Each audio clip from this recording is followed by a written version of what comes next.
Kita akan ke Sukasari guys.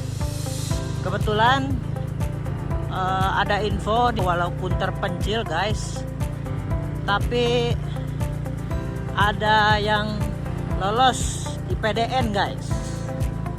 Nah, akan kita coba tanya-tanya bagaimana yang notabene orang dari kampung apalagi terpencil bisa lolos masuk di IPDN guys ya.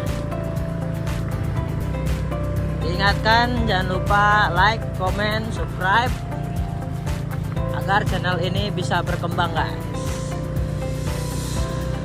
Tepatnya di Kecamatan Banjarsari, Kabupaten Lebak, Provinsi Banten ya. Suasananya memang asli benar-benar, pedesaannya tuh dapat banget guys.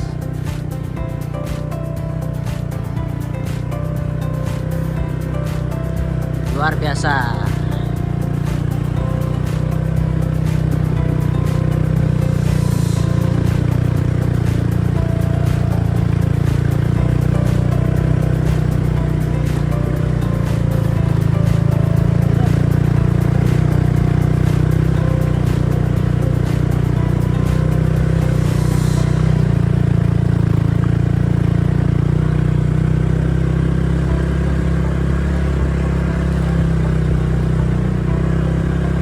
Ini posisi kiri kanan kita masih terlihat ya,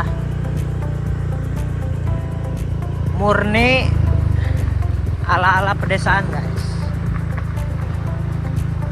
real pedesaan guys. Ini luar biasa sekali ya, jika memang ada seorang anak muda yang lolos IPDN ya, dan dia berasal dari desa terpencil guys.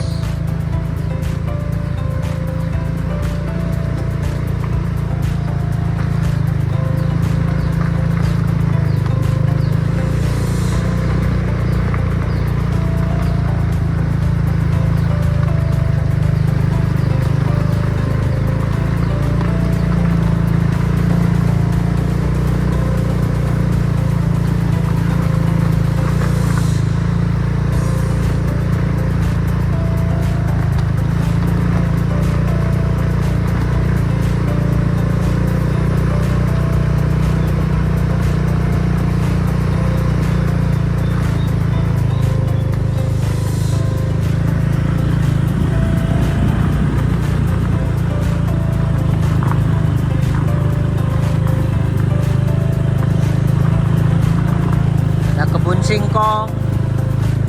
Kalau di sini tuh disebutnya dangder, guys, dangder. Mungkin nama umumnya itu singkong. Di sini tuh dangder. Nah, tepat di depan kita sudah mulai masuk desa Sukasari, guys.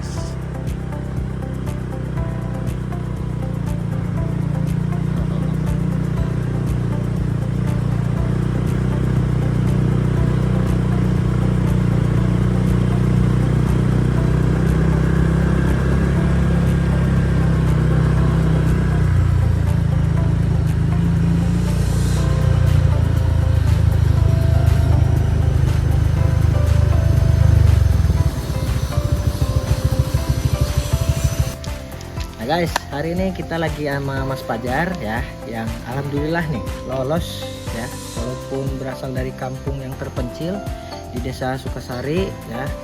Ini menjadi kebanggaan guys. Nah, ini Mas Fajar, beliau umur sekarang berapa? Sekarang saya umur 21 tahun. 21 tahun. Oke. Mas Fajar mau nanya sedikit. Ini bagaimana perjalanan Mas Fajar bisa masuk IPDN tuh gimana? Karena yang kita tahu masuk IPDN itu cukup sulit lah.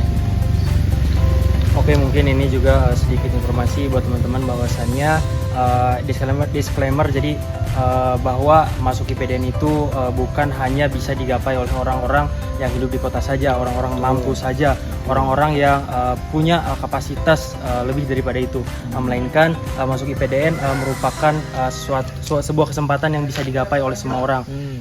Saya ambil contoh diri saya sendiri bahwa saya juga merupakan putra asli yang hidup di daerah, hidup di perkampungan.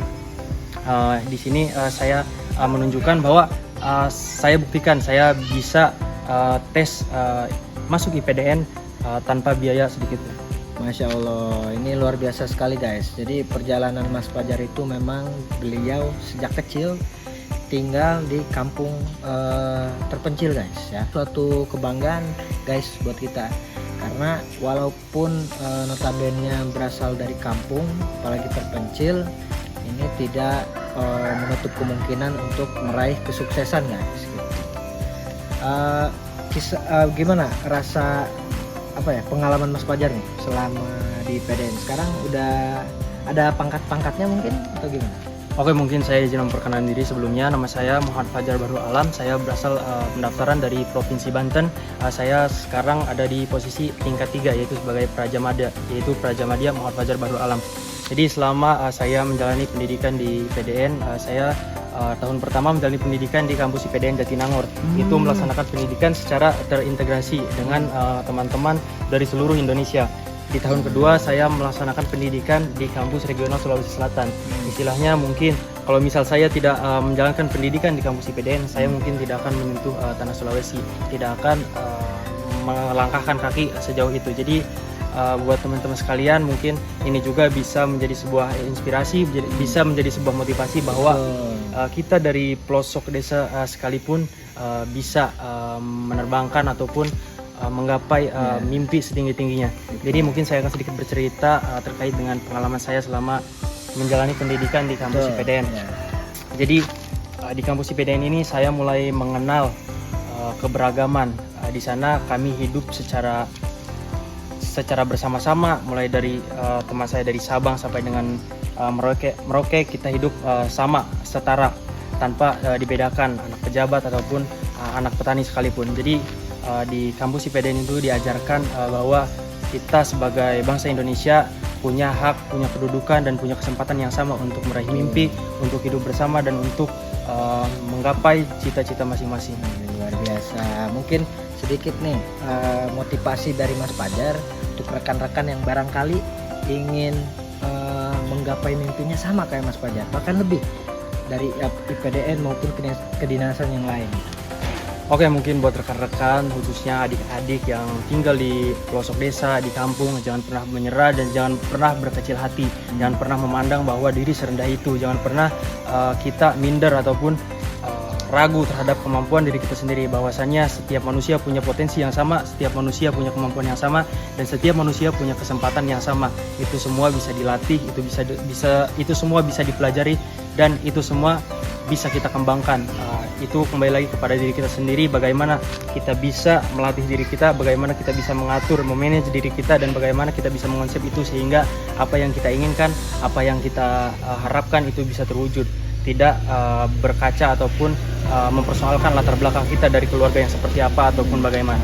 Jadi untuk teman-teman sekalian, adik-adik yang saat ini duduk di kelas 3 SMA mungkin, jadi persiapkan diri semaksimal mungkin, sebisa mungkin.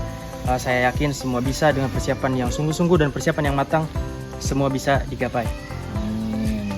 Nah, terima kasih guys, itulah wawancara kita sedikit ya dengan Mas Fajar gitu ya. Jangan lupa untuk like, comment, subscribe channel Kang Rifki Official. Terima kasih sudah menonton channel ini.